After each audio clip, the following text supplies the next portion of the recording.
ವಿನಂತಿಯ ಮೇರೆಗೆ ನಾನು ಏನು ಮಾಡ್ತಾ ಇದ್ದೀನಿ ಅಂತಂದರೆ ಕೆಲವೊಂದಿಷ್ಟು ಮೋಸ್ಟ್ ಇಂಪಾರ್ಟೆಂಟ್ ಆಗಿರ್ತಕ್ಕಂಥ ವಿಡಿಯೋಗಳನ್ನು ಕೊಡ್ತಾ ಇದ್ದೀನಿ. ಸೊ ಖಂಡಿತವಾಗಿ ನೀವು ಮಾಡ್ತಕ್ಕಂಥ ಚುನಾವಣೆ ಕೆಲಸಗಳಲ್ಲಿ ಸೊ ಇವುಗಳು ನಿಮಗೆ ಸಾಧ್ಯವಾದಷ್ಟು ಮಟ್ಟಿಗೆ ಭಾಳಷ್ಟು ರೀತಿಯಾಗಿರ್ತಕ್ಕಂಥ ಉತ್ತಮವಾಗಿರ್ತಕ್ಕಂಥ ನೆರವನ್ನು ಕೊಡ್ತದೆ. ಸೊ ಆ್ಯಸ್ ಪರ್ ಆಗಿರ್ತಕ್ಕಂಥ ಎಲೆಕ್ಷನ್ ಕಮಿಷನ್ಗಳ ಒಂದು ನಿರ್ದೇಶನದ ಮೇರೆಗೆ ಸಿದ್ಧಪಡಿಸಿರ್ತಕ್ಕಂಥ ಈ PPTಲಿನ ಕೆಲವೊಂದಿಷ್ಟು ಇಂಪಾರ್ಟೆಂಟ್ ಆಗಿರ್ತಕ್ಕಂಥ ಅಂಶಗಳನ್ನು ನಾನು ನಿಮಗೆ ಕೊಡಲಿಕ್ಕೆ ಪ್ರಯತ್ನವನ್ನು ಪಡ್ತೀನಿ. ದಯಮಾಡಿ ವಿಡಿಯೋನ ಲೈಕ್, ಶೇರ್ ಹಾಗೂ ಸಬ್ಸ್ಕ್ರೈಬ್ ಮಾಡಲಿಕ್ಕೆ ಮರೆಯದಿರಿ. ಇನ್ನೂ ಬಹಳಷ್ಟು ವಿಡಿಯೋಗಳನ್ನು, ಎಲ್ಲ ಫಾರ್ಮ್ಗಳನ್ನು ತುಂಬತಕ್ಕಂಥ ವಿಧಾನಗಳನ್ನು ಸಹಿತನೂ ಕೂಡ ನಾನು ವಿಡಿಯೋಗಳ ಮೂಲಕ ತಿಳಿಸ್ಕೊಡ್ತೀನಿ. ಸೊ ಮೊದಲಿಗೆ ಮಸ್ಟರಿಂಗ್ ದಿನದ ಬಗ್ಗೆ ತಿಳಿದುಕೊಳ್ಳೋಣ. ಸೊ ಚುನಾವಣಾ ದಿನ ಇರ್ತಕ್ಕಂಥದ್ದು 7 ಮೇ 2024 ಸೊ ಮಸ್ಟರಿಂಗ್ ದಿನ ಇರ್ತಕ್ಕಂಥದ್ದು 6 ಮೇ 2024. ಸೊ ಫಸ್ಟ್ ನಿಮ್ಮ ಚುನಾವಣಾ ನೇಮಕಾತಿ ಆದೇಶದಲ್ಲಿ ಇರ್ತಕ್ಕಂತೆ ಎಲ್ಲ ಮತಗಟ್ಟೆ ಅಧಿಕಾರಿಗಳು ಗುಂಪಿನಲ್ಲಿ ಸೇರಬೇಕು. ಯಾರೊಬ್ಬರು ಮಿಸ್ ಆಗದೆ ಇರುವ ಹಾಗೆ ನೋಡಿಕೊಂಡು, ಸೊ ಯಾರಾದರೂ ಇರದೇ ಇದ್ದರೆ ಸೆಕ್ಟರ್ ಆಫೀಸರ್ಗಳ ಗಮನಕ್ಕೆ ತೆಗೆದುಕೊಂಡು ಬಂದು ಒಟ್ಟಾರೆ ಒಂದು ತಂಡದ ಮೂಲಕ ನಾವೇನು ಮಾಡಬೇಕಾಗ್ತದೆ, ಹೋಗಬೇಕಾಗ್ತದೆ. ಆವಾಗ ಈ ಪೋಲಿಂಗ್ ಪಾರ್ಟಿ ನಂಬರ್ ಸಹಾಯದಿಂದ ಸೊ ಫಸ್ಟಿಗೆ ನಿಮಗೆ ಏನು ಮಾಡಿರ್ತಾರೆ ಅಂದರೆ ನಿಮ್ದು ಎಲ್ಲಿ ಮಸ್ಟರಿಂಗ್ ದಿನ ಇರ್ತದಲ್ಲ ಅಲ್ಲಿನೇ ಒಳಗಡೆನೆ ಎಂಟ್ರೆನ್ಸ್ಗೆ ಏನು ಮಾಡ್ತಾರೆ, ಒಂದು ದೊಡ್ಡ ಪ್ರದರ್ಶನ ಫಲಕದ ಮೂಲಕ ಈ ಕೆಳಗಿನ ಮಾಹಿತಿಗಳನ್ನು ಹಾಕಿರ್ತಾರೆ.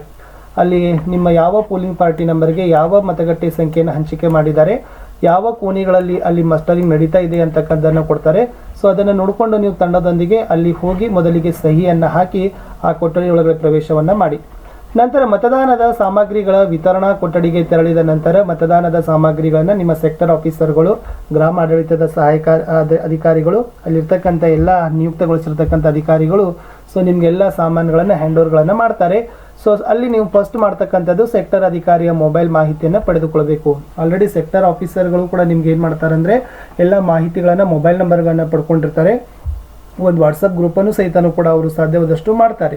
ಸೊ ನೀವುಗಳು ಕೂಡ ಏನು ಮಾಡಬೇಕಾಗ್ತದೆ ಅಂತಂದರೆ ಸೆಕ್ಟರ್ ಆಫೀಸರ್ ನಂಬರು, AROಗಳ ನಂಬರ್ಗಳನ್ನು, ಅಸಿಸ್ಟೆಂಟ್ ರಿಟರ್ನಿಂಗ್ ಆಫೀಸರ್ಗಳ ನಂಬರ್ಗಳನ್ನು ಸೊ ಸ್ವಲ್ಪ ಇಟ್ಕೊಂಡ್ರೆ ಏನೂ ತಪ್ಪಾಗಲಾರ್ದು. ಸೊ ಯಾವೆಲ್ಲ ಸಾಮಗ್ರಿಗಳನ್ನ ಕೊಡ್ತಾರೆ ಮಸ್ಟರಿಂಗ್ ದಿನ ಅಂತಂದರೆ ಎಲ್ಲ EVM ಮಷಿನ್ಗಳನ್ನು ಕೊಡ್ತಾರೆ. ಅದರಲ್ಲಿ control unit, ballot unit, VVPAT ಇರ್ತದೆ. ಶಾಸನಬದ್ಧ ಪುಸ್ತಕ 1 ಅಂದರೆ 17A ಅಂತಕ್ಕಂಥ ರಿಜಿಸ್ಟರ್ ಕೊಡ್ತಾರೆ. ಶಾಸನಬದ್ಧ ಪುಸ್ತಕ 2 ಬಿಳಿ ಪುಸ್ತಕ ಇದೆ, ಇದರಲ್ಲೆಲ್ಲ ಫಾರ್ಮ್ಸ್ಗಳು ಇರ್ತವೆ. ಓಕೆನಾ. ಸೊ ಇದು ಕೆಂಪು ಗುಲಾಬಿ ಬಣ್ಣದಿರ್ತಕ್ಕಂಥದ್ದು ಉಪಚುನಾವಣೆಗೆ ಇರ್ತಕ್ಕಂಥದ್ದು ಇದೆ. ಸೊ ಈಗಾಗಲೇ ಒಂದು ಕ್ಷೇತ್ರದಲ್ಲಿ ಉಪಚುನಾವಣೆ ನಡೀತಾ ಇದೆಯಲ್ಲ ಅಲ್ಲಿ ಮಾತ್ರ ಗುಲಾಬಿ ಪುಸ್ತಕಗಳನ್ನು ಕೊಡ್ತಾರೆ.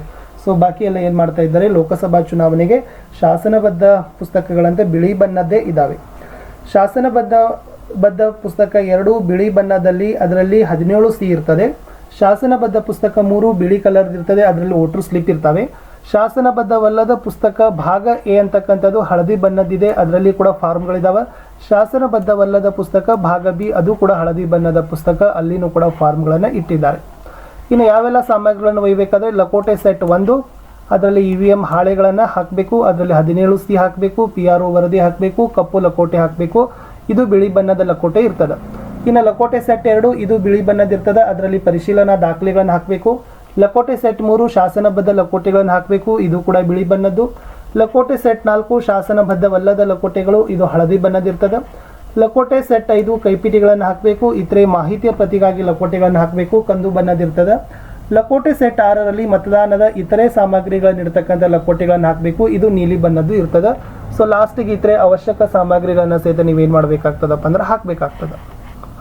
ಇನ್ನು ಮಸ್ಟರಿಂಗ್ ದಿನದಲ್ಲಿ ನಾವೇನು ಮಾಡಬೇಕು, CU, BU, VVPATಗಳನ್ನಾಗಿರ್ಬೋದು, ಮಾರ್ಕ್ಡ್ ಕಾಪಿ ಆಗಿರ್ಬೋದು, ಟೆಂಡರ್ಡ್ ಮತಪತ್ರಗಳಾಗಿರ್ಬೋದು, ಡಿಸ್ಟಿಂಗ್ವಿಶ್ಡ್ ಮಾರ್ಕ್ ಅಂದರೆ ಪೋಲಿಂಗ್ ಸ್ಟೇಷನ್ ನಂಬರ್ ಇರ್ತದಲ್ಲ ಅದನ್ನು ಹಂಚಿಕೆ ಮಾಡಲಾದ ಮತಗಟ್ಟೆಗೆ ಇದೆಯೇ ಇಲ್ಲವೋ ಅನ್ನೋದನ್ನು ಇಷ್ಟು ನೀವು ಕನ್ಫರ್ಮ್ಗಳನ್ನು ಮಾಡಲೇಬೇಕು. ಆಲ್ರೆಡಿ CU, BU, VVPAT ಮೇಲೂ ಕೂಡ ಪೋಲಿಂಗ್ ಸ್ಟೇಷನ್ ನಂಬರ್ಗಳನ್ನು ಹಾಕಿರ್ತಾರೆ, ಅದನ್ನು ಕೂಡ ಅವೇ ಇದ್ದಾವೆ ಇಲ್ಲ ನೋಡಬೇಕು. ಯಾಕಂದರೆ ಒಂದು ಮಸ್ಟರಿಂಗ್ ಕೇಂದ್ರಗಳಲ್ಲಿ ಸುಮಾರು 10ರಿಂದ 15 ಪೋಲಿಂಗ್ ಸ್ಟೇಷನ್ಗಳನ್ನು ಏನು ಮಾಡ್ತಾರೆ ಅಂತಂದ್ರೆ ಅಲಾಟ್ ಮಾಡೋದ್ರಿಂದ ಕೊಡುವಾಗ ಏನಾದ್ರೂ ಕೂಡ ಕನ್ಫ್ಯೂಷನ್ ಆಗದೆ ಕೊಟ್ಟ ಮಾಹಿತಿಗಳನ್ನು, ಕೊಟ್ಟ ದಾಖಲೆಗಳನ್ನು ನಿಮಗೆ ಸೇರಿದೆಯೇ ಇಲ್ಲವೋ ಅನ್ನೋದನ್ನು ಖಚಿತಪಡಿಸಿಕೊಳ್ಬೇಕು. ಅಲ್ಲಿರ್ತಕ್ಕಂಥ ಪೇಪರ್ ಸೀಲ್ ಕೊಡ್ತಾರೆ, ಸ್ಪೆಷಲ್ ಟ್ಯಾಗ್ ಇರ್ತದೆ, ಆಮೇಲೆ ಪೇಪರ್ ಸೀಲ್ಗಳಿರ್ತದೆ, ಅಡ್ರೆಸ್ ಟ್ಯಾಗ್ಗಳಿರ್ತವೆ, ಅವುಗಳನ್ನೆಲ್ಲಗಳನ್ನು ಕೂಡ ನೀವು ಸ್ವಲ್ಪ ವೆರಿಫೈ ಮಾಡ್ಕೊಳ್ಳೇಬೇಕಾಗ್ತದೆ. ಸ್ವಲ್ಪ PRO ಆದವರು control unit, ballot unit, VVPAT ಆಗಿರ್ಬೋದು, ಸ್ಪೆಷಲ್ ಟ್ಯಾಗ್ ನಂಬರ್ ಆಗಿರ್ಬೋದು, ಪೇಪರ್ ಸೀಲ್ ನಂಬರ್ಗಳನ್ನು ಕಡ್ಡಾಯವಾಗಿ ಒಂದು ಡೈರಿಯಲ್ಲಿ ಬರೆದಿಟ್ಕೊಳ್ರಿ. ಆಮೇಲೆ ಮುಂದೆ ನಿಮಗೆ ಚುನಾವಣಾ ಅಭ್ಯರ್ಥಿಯ ಸಹಿ ಮತ್ತು ಚುನಾವಣಾ ಅಭ್ಯರ್ಥಿಯ ಏಜೆಂಟನ ಮಾದರಿ ಸಹಿ ಕಾಪಿಗಳನ್ನು ಕೊಡ್ತಾರೆ, ಇದನ್ನು ಇಟ್ಕೋಬೇಕು. ಯಾಕಂದರೆ ಇದೇ ಸಹಿಗಳ ಮೇಲೆ ನಾವು ಏನು ಮಾಡಬೇಕಾಗ್ತದಪ್ಪ ಅಂದರೆ ಏಜೆಂಟರ ನೇಮಕಾತಿಯನ್ನು ಮಾಡಬೇಕಾಗ್ತದೆ. ಮುಂದೆ ಈ ಮಾರ್ಕ್ಡ್ ಕಾಪಿಗಳನ್ನು ನೆನಪಿನಲ್ಲಿ ಇಟ್ಕೊಳ್ಳುವಾಗ ಸ್ವಲ್ಪ ಮಾರ್ಕ್ಡ್ ಕಾಪಿಯಲ್ಲಿ ಈ ಅಂಶಗಳನ್ನು ಇದೇ ಇಲ್ಲೋ ಅನ್ನೋದನ್ನು ಪರಿಶೀಲನೆ ಮಾಡಿಕೊಡ್ರಿ. ಒಂದೇದು, ಆ ಮತದಾರರ ಪಟ್ಟಿ ಆಯಾ ಒಂದು ಮತಗಟ್ಟೆಗೆ ಅನುಗುಣವಾಗಿದೆಯೇ ಇಲ್ಲವೋ, ಆಮೇಲೆ ಇರ್ತಕ್ಕಂಥ ಎಲ್ಲ ಮಾರ್ಕ್ಡ್ ಕಾಪಿಯಲ್ಲಿ ಎಲ್ಲ ಪುಟಗಳು ಇದಾವೋ ಇಲ್ಲವೋ. ಅಂದರೆ ಕೆಲವೊಂದು ಸಾರಿ ಮತದಾರರ ಪಟ್ಟಿಯಲ್ಲಿ ಕ್ರಮ ಸಂಖ್ಯೆಗಳನ್ನು ತಿದ್ದಿರೋದು, ಹೊಸ ಸಂಖ್ಯೆಗಳನ್ನು ಬರೆದಿರ್ತಿರ್ತದೆ, ಅದನ್ನೇನೂ ಮಾಡುವ ಹಾಗಿಲ್ಲ. ಆಮೇಲೆ ಆ ಮತದಾರರ ಪಟ್ಟಿಯಲ್ಲಿ EDC PB ಡಿಲೀಟೆಡ್ ಅನ್ನು ಗುರುತು ಮಾಡಿದಾರಿಲ್ವೋ ಅನ್ನೋದನ್ನು ನೋಡ್ಕೊಡ್ರಿ. ಅಷ್ಟೇ ಅಲ್ಲದೆ ASD ಮತ್ತು ಪ್ರಾಕ್ಸಿ ವೋಟರ್ಗಳನ್ನು ಸಹಿತನೂ ಕೂಡ ಗುರುತು ಮಾಡಿದಾರಿಲ್ಲೋ ಅದನ್ನು PRO ಆಗಿರ್ಬೋದು, APRO ಆಗಿರ್ಬೋದು, ಟೀಮ್ನ ಎಲ್ಲರೂ ಕೂಡ ಒಂದ್ಸರಿ ಪರಿಶೀಲನೆಯನ್ನು ಮಾಡಿಕೊಡ್ರಿ. ಮುಂದೆ ನಿಮ್ಮ ಮತದಾರರ ಪಟ್ಟಿಯಲ್ಲಿ ಕಾಮನ್ ಆಗಿರ್ತಕ್ಕಂಥ ಈ ಥರದ ಗುರುತನ್ನು ಮಾಡಿದ್ದಾರೆ. ಸೊ PB ಅಂದರೆ ಪೋಸ್ಟಲ್ ಬ್ಯಾಲೆಟ್ ಇದೆ, EDC ಅಂದರೆ ಎಲೆಕ್ಷನ್ ಡ್ಯೂಟಿ ಸರ್ಟಿಫಿಕೇಟ್ ಇದೆ, ಡಿಲೀಟೆಡ್ ಅಂತ ಇದೆ. ಇಲ್ಲಿ PB ಮತ್ತು EDC ಅವರಿಗೂ ಕೂಡ ಮತ ಹಾಕಲಿಕ್ಕೆ ಅವಕಾಶ ಇಲ್ಲ ಆಯಾ ಮತಗಟ್ಟೆಯಲ್ಲಿ. ಡಿಲೀಟೆಡ್ಗೂ ಕೂಡ ಅದೇ ಮತಗಟ್ಟೆಯಲ್ಲಿ ಮತದಾನ ಮಾಡಲಿಕ್ಕೆ ಅವಕಾಶ ಇಲ್ಲ. ಯಾಕಂದರೆ PBಯಲ್ಲಿ ಆಲ್ರೆಡಿ ಪೋಸ್ಟಲ್ ಬ್ಯಾಲೆಟ್ ಇದೆ, ಆಲ್ರೆಡಿ ಅವರು ಮತದಾನಗಳನ್ನು ಮಾಡ್ತಾ ಇದ್ದಾರೆ. ಅಪ್ ಟು ಮಸ್ಟರಿಂಗ್ ದಿನದವರೆಗೂ ಕೂಡ ಅದನ್ನೇನು ಪ್ರೊಸೆಸ್ ಮಾಡ್ತಾರೆ. EDC ಅಂದರೆ ಅದೇ ಎಲೆಕ್ಷನ್ ಡ್ಯೂಟಿಯಲ್ಲಿ, ಅದೇ ಲೋಕಸಭಾ ಚುನಾವಣಾ ಕ್ಷೇತ್ರದ ವ್ಯಾಪ್ತಿಯಲ್ಲಿ ಅದೇ ನೌಕರ ಸೇರಿದರೆ ಅದೇ ಮತಗಟ್ಟೆಯಲ್ಲಿ EDC ಸರ್ಟಿಫಿಕೇಟನ್ನು ಪ್ರೊಡ್ಯೂಸ್ ಮಾಡಿ ವೋಟ್ಗಳನ್ನು ಮಾಡಬೇಕಾಗಿರ್ತದೆ. ಸೊ ಅದಕ್ಕಾಗಿ ಇವರಿಗೆ PB ಮತ್ತು EDC ಇದ್ದವ್ರಿಗೆ, ಆಮೇಲೆ ಡಿಲೀಟೆಡ್ ಇದ್ದವ್ರಿಗೆ ಆಯಾ ಮತದಾನದ ದಿನ ಇದಾರೋ ಇಲ್ಲೋ ಅನ್ನೋದನ್ನು ಕನ್ಫರ್ಮ್ಗಳನ್ನು ಮಾಡಬೇಕು. PB EDC ಅವರಿಗೆ ವೋಟ್ ಹಾಕಲಿಕ್ಕೆ, ಡಿಲೀಟೆಡ್ ಆದವರಿಗೆ ಮತ ಹಾಕಲಿಕ್ಕೆ ಅವಕಾಶ ಇಲ್ಲವೇ ಇಲ್ಲ. ಮುಂದೆ ಮಸ್ಟರಿಂಗ್ ದಿನ ಬಹಳಷ್ಟು ಜನ ಪೋಲಿಂಗ್ ಅಧಿಕಾರಿಗಳು ಮಾಡ್ತಕ್ಕಂಥದ್ದು ಏನಪ್ಪ ಅಂತಂದರೆ ಎಲ್ಲ ಕಂಟ್ರೋಲ್ ಯೂನಿಟ್, ಬ್ಯಾಲೆಟ್ ಯೂನಿಟ್, VVPATಗಳನ್ನು ಚೆಕ್ ಮಾಡಲಿಕ್ಕೆ ಪ್ರಯತ್ನವನ್ನು ಪಡ್ತಾರೆ. ಸೊ ಅದನ್ನು ಚೆಕ್ ಮಾಡಬೇಡಿ ಅಂತ ಏನು ಮಾಡಿದ್ದಾರೆ ಆಯೋಗದವರು ಹೇಳಿದ್ದಾರೆ. ಸೊ ಜಸ್ಟ್ ಓನ್ಲಿ ನೀವೇನು ಮಾಡಬೇಕಪ್ಪ ಅಂತಂದರೆ ಆ ಕಂಟ್ರೋಲ್ ಯೂನಿಟನ್ನು ಮಾತ್ರ ನೋಡಿ ಅಂತ ಮುಂದೆ ಹೇಳಿದ್ದಾರೆ. ಬಟ್ ಯಾವುದೇ ಕಾರಣಕ್ಕೆ EVMಗಳನ್ನು ಜೋಡಿಸಿ ಅವುಗಳನ್ನು ವೆರಿಫೈ ಮಾಡುವ ಹಾಗೆ ಇಲ್ಲ. ಸೊ ಜಸ್ಟ್ ನೀವೇನು ಮಾಡಬೇಕಾಗ್ತದೆ ಅಂತಂದರೆ ಕಂಟ್ರೋಲ್ ಯೂನಿಟನ್ನು ಮಾತ್ರ ಆನ್ ಮಾಡಿ ಬ್ಯಾಟರಿಯ ಸ್ಥಿತಿಯನ್ನಾಗಿರ್ಬೋದು, ಅದರಲ್ಲಿ ಟೈಮು ಮತ್ತು ಡೇಟ್ ಇರ್ತದೆ. ಸೊ ಅದೇ ಡೇಟ್ ತೋರಿಸ್ತದೆ ಇಲ್ಲೋ, ಅದೇ ಟೈಮ್ ತೋರಿಸ್ತದಿಲ್ಲೋ, ಮತ್ತು CUನ ಟೈಮನ್ನು ನೀವೇನು ಮಾಡ್ಕೊಡ್ರಿ, PRO APRಗಳು ಸೆಟ್ ಮಾಡ್ಕೊಡ್ರಿ 1-2 ದಿನ. ಅದೇ ತನಗೆ, ಯಾಕಂದರೆ ಮಾಕ್ ಪೋಲ್ ಮಾಡಲಿಕ್ಕೆ ಸಮಯ, ಆ್ಯಕ್ಚುಯಲ್ ಪೋಲ್ ಮಾಡಲಿಕ್ಕೆ ಇರ್ತಕ್ಕಂಥ ಸಮಯ, ಕ್ಲೋಸಿಂಗ್ ಡೇಟಲ್ಲಿ ಇರ್ತಕ್ಕಂಥ ಸಮಯ ನಿಮಗೆ ಅನುಕೂಲ ಆಗ್ತದೆ.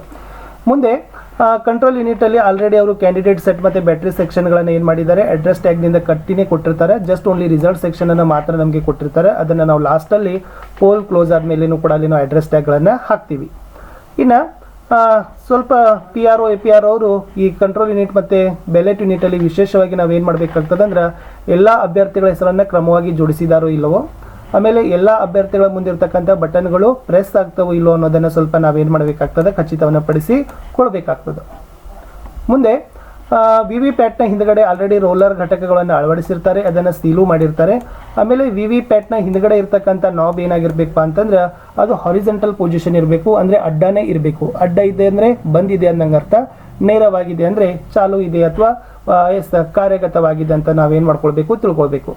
ಮುಂದೆ ಇಷ್ಟೆಲ್ಲ ಸಾಮಗ್ರಿಗಳನ್ನು ತೆಗೆದುಕೊಂಡ ನಂತರ ನಾವೇನು ಮಾಡಬೇಕಾಗ್ತದೆ, ಇನ್ನೂ ಕೆಲವೊಂದಿಷ್ಟು ಚೆಕ್ ಲಿಸ್ಟ್ ಇರ್ತದೆ. ಚೆಕ್ ಲಿಸ್ಟ್ ಪ್ರಕಾರ ಒಂದೊಂದಾಗಿ ನೋಡ್ತಾ ಹೋಗಿ ಎಲ್ಲ ಸಾಮಗ್ರಿಗಳನ್ನು ನೋಡಿಕೊಂಡು ಮಧ್ಯಾಹ್ನದ ಊಟವನ್ನು ಮಾಡಿಕೊಂಡು ಅಗತ್ಯವಾದ ಭದ್ರತಾ ಸಿಬ್ಬಂದಿಯನ್ನು ಕೊಟ್ಟಿರ್ತಾರೆ. ನಿಮಗೆ ನಿಯೋಜನೆ ಮಾಡಿರ್ತಕ್ಕಂಥ ವಾಹನ ಇರ್ತದೆ, ಅಲ್ಲಿ ನೀವೇನು ಮಾಡಬೇಕು, ಸೆಕ್ಟರ್ ಆಫೀಸರು ಮತ್ತು ರೂಟ್ ಆಫೀಸರ್ ಸಹಾಯದಿಂದ ನಿಮ್ಮ ಮತಗಟ್ಟೆಗಳಿಗೆ ತೆರಳಲಿಕ್ಕೆ ಅನುವಾಗಬೇಕು.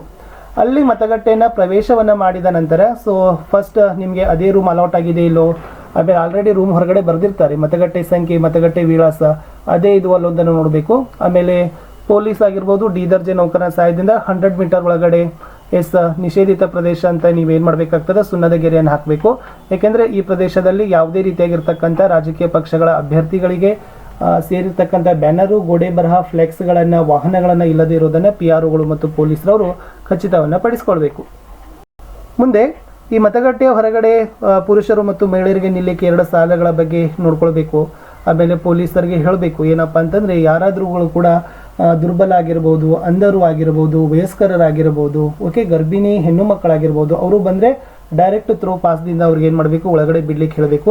ಸಾಧ್ಯವಾದಷ್ಟು ಮತಗಟ್ಟೆ ಕೇಂದ್ರಗಳನ್ನು ಎಲ್ಲವುಗಳಲ್ಲೂ ಕೂಡ ಕನಿಷ್ಠ ಸೌಲಭ್ಯಗಳನ್ನು ಇದ್ದಾವೆ, ಆದರೂ ಕೂಡ ಚೆಕ್ ಮಾಡಿ. ಆಮೇಲೆ ಯಾರೆಲ್ಲ ಏಜೆಂಟ್ರುಗಳು ಬರ್ತಾರಲ್ಲ ಅವರಿಗೆ ಪೂರ್ವಾನ್ವಯವಾಗಿ ನಾವು ಏನು ಮಾಡಬೇಕಾಗ್ತದೆ, ನಾಳೆ ಅನಕು ಮತದಾನ ಮಾಡಲಿಕ್ಕೆ ಇರ್ತಕ್ಕಂಥ 5:30 ಸಮಯ ಆಗಿರ್ಬೋದು. ಆಮೇಲೆ ಆತನಿಗಿರ್ತಕ್ಕಂಥ ಒಂದು ಕೊಟ್ಟಿರ್ತಕ್ಕಂಥ ಅವರು ಏಜೆಂಟ್ರ ನೇಮಕಾತಿ ಮಾಡಬೇಕಾಗ್ತದಲ್ಲ, ಅವನು ತಂದಿರ್ತಾರೆ ಅಪಾಯಿಂಟ್ಮೆಂಟ್ ಲೆಟರ್, ಅದನ್ನು ಕೂಡ ಪರಿಶೀಲನೆ ಮಾಡಿ ನಾಳೆನೇ ನೀನು ಬೇಗ ಬಾ, ಅವಾಗನೇ ನಿಮಗೆ ಪೋಲಿಂಗ್ ಏಜೆಂಟ್ರ ಬಗ್ಗೆ ನೇಮಕಾತಿ ಮಾಡ್ಕೊಳ್ತೀವಿ ಅಂತ ಹೇಳಿ ಆ ಏಜೆಂಟ್ರುಗಳು ನಾವೇನು ಮಾಡಬೇಕಾಗ್ತದೆ, ಕಳಿಸ್ಕೊಡ್ಬೇಕಾಗ್ತದೆ. ಸೊ ಮುಂಚೆ ಯಾವೆಲ್ಲ ಲಕೋಟೆಗಳಿಗೆ ಸಾಮಾನ್ಯ ಮಾಹಿತಿಗಳನ್ನು ಬರೀಬೇಕು ಅದನ್ನೆಲ್ಲ ಬರೆದಿಟ್ಕೊಳ್ಬೇಕು. ಲೋಕಸಭಾ ಕ್ಷೇತ್ರದ ಹೆಸರು, ಸಂಖ್ಯೆ ಆಗಿರ್ಬೋದು, ವಿಧಾನಸಭಾ ಕ್ಷೇತ್ರದ ಹೆಸರು, ಸಂಖ್ಯೆ, ಮತಗಟ್ಟೆಯ ಸಂಖ್ಯೆ, ಮತಗಟ್ಟೆಯ ವಿಳಾಸ, ಆಮೇಲೆ ಡಿಸ್ಟಿಂಗ್ವಿಶ್ ಮಾರ್ಕ್, ಪ್ರಿಸೈಡಿಂಗ್ ಆಫೀಸರ್ಸ್, ಇವೆಲ್ಲ ಪ್ರೀವಿಯಸ್ ಡೇನೇ ನೀವೇನು ಮಾಡಬೇಕು, ಸಿದ್ಧವನ್ನು ಪಡಿಸಿಕೊಳ್ಬೇಕು. ಆಲ್ಮೋಸ್ಟ್ PRO ದವರು, ಫಸ್ಟ್ ಪೋಲಿಂಗ್ ಆಫೀಸರ್ ಅವರು ನಿಮಗೆ ಕೊಟ್ಟಿರ್ತಕ್ಕಂಥ ಮಾರ್ಕ್ ಕಾಪಿಯಲ್ಲಿ ASD ಮತದಾರರ ಬಗ್ಗೆ ಸ್ವಲ್ಪ ಅವಶ್ಯವಾಗಿ ಗಮನವನ್ನು ಇಟ್ಕೊಳ್ಬೇಕು. ಆಮೇಲೆ APRO ದವರು ಏನು ಮಾಡಬೇಕು, 1ರಿಂದ 200ರವರೆಗೆ ಇರ್ತಕ್ಕಂಥ ಹಾಳೆಯನ್ನು ಸಿದ್ಧಪಡಿಸಿಕೊಳ್ಬೇಕು. ಸೆಕೆಂಡ್ ಪೋಲಿಂಗ್ ಆಫೀಸರ್ ಏನು ಮಾಡಬೇಕಪ್ಪ ಅಂದರೆ 50ರ ವೋಟರ್ ಸ್ಲಿಪ್ಗಳನ್ನು ಎಲ್ಲ ಮೇಲೆ ಕ್ರಮ ಸಂಖ್ಯೆ ಹಾಕಿ, ಪೋಲಿಂಗ್ ಆಫೀಸರ್ ಸಿಗ್ನೇಚರ್ ಹಾಕಿ, ಡಿಸ್ಟಿಂಗ್ನೇಷನ್ ಮಾರ್ಕ್ ಹಾಕಿ ನೀವು ಸಿದ್ಧವನ್ನು ಪಡಿಸ್ಕೊಳ್ಬೇಕು. ಈ ಲೋಕಸಭೆಗೆ ಬಿಳಿ ಬಣ್ಣದ ಹಾಳೆಗಳನ್ನು, ವೋಟರ್ ಸ್ಲಿಪ್ಗಳನ್ನು ಬಳಕೆಯನ್ನು ಮಾಡ್ತಾ ಇದ್ದಾರೆ. ಮುಂದೆ ಈ ತರನಾಗಿರ್ತಕ್ಕಂಥದ್ದಿದೆ, ಇದನ್ನು ನಾನು ಆಲ್ರೆಡಿ ಡ್ರೈವಲ್ಲಿ ಹಾಕಿದ್ದೀನಿ, ಎಲ್ಲರೂ ಕೂಡ ಡೌನ್ಲೋಡ್ ಮಾಡಿಕೊಂಡು ಅದನ್ನು ಇಟ್ಕೊಡ್ರಿ. ಮುಂದೆ ಮತಗಟ್ಟೆ ಹೊರಗಡೆ ನಾವೇನು ಮಾಡ್ತೀವಿ, ಮತದಾನದ ದಿನಾಂಕ, ಸಮಯ ಆಗಿರ್ಬೋದು, ಅಭ್ಯರ್ಥಿಗಳ ಪಟ್ಟಿ ಆಗಿರ್ಬೋದು, ಮತಗಟ್ಟೆ ಪ್ರದೇಶ, ಎಚ್ಚರಿಕೆ ನೋಟಿಸನ್ನು 4 ಕೂಡ ನಾವೇನು ಮಾಡಿರ್ತೀವಿ, ಮತಗಟ್ಟೆ ಹೊರಗಡೆನೆ ಪೋಸ್ಟನ್ನು ಮಸ್ಟರಿಂಗ್ ದಿನ ರಾತ್ರಿನೇ ನಾವೆಲ್ಲ ಏನು ಮಾಡಬೇಕಾಗ್ತದೆ.